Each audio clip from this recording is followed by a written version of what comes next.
नमस्कार दोस्तों, आज हम आपके लिए धनतेरस को सुनी जाने वाली एक पौराणिक कथा लेकर आए हैं। कार्तिक कृष्ण पक्ष की त्रयोदशी तिथि के दिन धनतेरस का पर्व पूरी श्रद्धा और विश्वास के साथ मनाया जाता है। धनवंतरी के अलावा इस दिन देवी लक्ष्मी और धन के देवता कुबेर की पूजा करने की मान्यता है। इस दिन को मनाने के पीछे धनवंतरी के जन्म लेने की कथा के अलावा एक और कहानी प्रचलित है। कहा जाता है कि एक समय भगवान विष्णु मृत्यु लोक में विचरण करने के लिए आ रहे थे। तब लक्ष्मी जी ने भी उनके साथ चलने का आग्रह किया। तब विष्णु जी ने कहा कि यदि मैं जो बात कहूँ तुम अगर वैसा ही मानो तो फिर मेरे साथ चल सकती हो। तब लक्ष्मी जी उनकी बात मान गई और भगवान विष्णु के साथ भूमंडल पर आ गई। कुछ देर बाद एक जगह पर पहुंचकर भगवान विष्णु ने लक्ष्मी जी से कहा कि जब तक मैं न आऊं तुम यहीं ठहरो। मैं दक्षिण दिशा की ओर जा रहा हूं, तुम उधर मत आना। विष्णु जी के जाने पर लक्ष्मी जी के मन में कौतूहल जागा कि आखिर दक्षिण दिशा में ऐसा क्या रहस्य है जो मुझे मना किया गया है, और भगवान स्वयं वहां चले गए। लक्ष्मी जी से रहा नहीं गया और जैसे ही भगवान आगे बढ़े लक्ष्मी जी भी पीछे पीछे उनके चल पड़ी। कुछ ही आगे जाने पर उन्हें सरसों का एक खेत दिखाई दिया जिसमें खूब फल लगे थे। सरसों की शोभा देखकर वह मंत्रमुग्ध हो गई और फूल तोड़कर अपना श्रृंगार करने के बाद आगे बढ़ी। आगे जाने पर एक गन्ने के खेत से लक्ष्मी जी गन्ने तोड़कर चूसने लगी।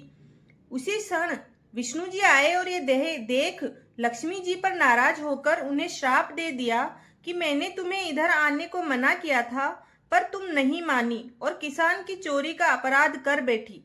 अब तुम इस अपराध के जुर्म में इस किसान की 12 वर्ष तक सेवा करो। ऐसा कहकर भगवान उन्हें छोड़कर क्षीर सागर चले गए। तब लक्ष्मी जी उस गरीब किसान के घर रहने लगी। एक दिन लक्ष्मी जी ने उस किसान की पत्नी से कहा कि तुम स्नान कर पहले मेरी बनाई गई इस देवी लक्ष्मी का पूजन करो, फिर रसोई बनाना, तब तुम जो भी मांगोगी वह मिलेगा।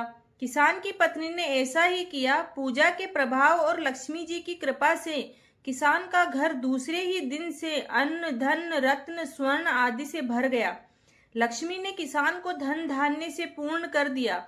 किसान के 12 वर्ष बड़े आनंद से कट गए।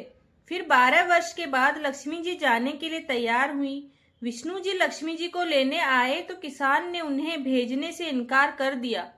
तब भगवान ने किसान से कहा कि इन्हें कौन जाने देता है, यह तो चंचला है, कहीं नहीं ठहरती, इनको बड़े बड़े नहीं रोक सके। इनको मेरा शाप था, इसीलिए 12 वर्ष से तुम्हारी सेवा कर रही थी। तुम्हारी 12 वर्ष सेवा का समय पूरा हो चुका है। किसान हठ पूर्वक बोला कि नहीं, मैं लक्ष्मी जी को नहीं जाने दूंगा। तब लक्ष्मी जी ने कहा कि हे किसान, तुम मुझे रोकना चाहते हो तो जो मैं कहूँ वैसा करो। कल तेरस है, तुम कल घर को लीप पोत कर स्वच्छ करना, रात्रि में घी का दीपक जलाकर रखना और सायंकाल मेरा पूजन करना, और एक तांबे के कलश में रुपए भर कर मेरे लिए रखना। मैं उस कलश में निवास करूंगी, किंतु पूजा के समय मैं तुम्हें दिखाई नहीं दूंगी। इस एक दिन की पूजा से वर्ष भर मैं तुम्हारे घर से नहीं जाऊंगी। यह कहकर वह दीपकों के प्रकाश के साथ 10 दिशाओं में फैल गई। अगले दिन किसान ने लक्ष्मी जी के कहे अनुसार पूजन किया। उसका घर धन धान्य से पूर्ण हो गया। इसी वजह से हर वर्ष तेरस के दिन लक्ष्मी जी की पूजा होने लगी और धनतेरस का त्योहार मनाया जाने लगा। जय माँ धन लक्ष्मी, जय माँ वैभव लक्ष्मी। अगर आपको ये कहानी पसंद आई हो तो चैनल को लाइक शेयर एंड सब्सक्राइब जरूर करें और कमेंट में जय माँ लक्ष्मी जय धनतेरस लिखना ना भूलें। धन्यवाद।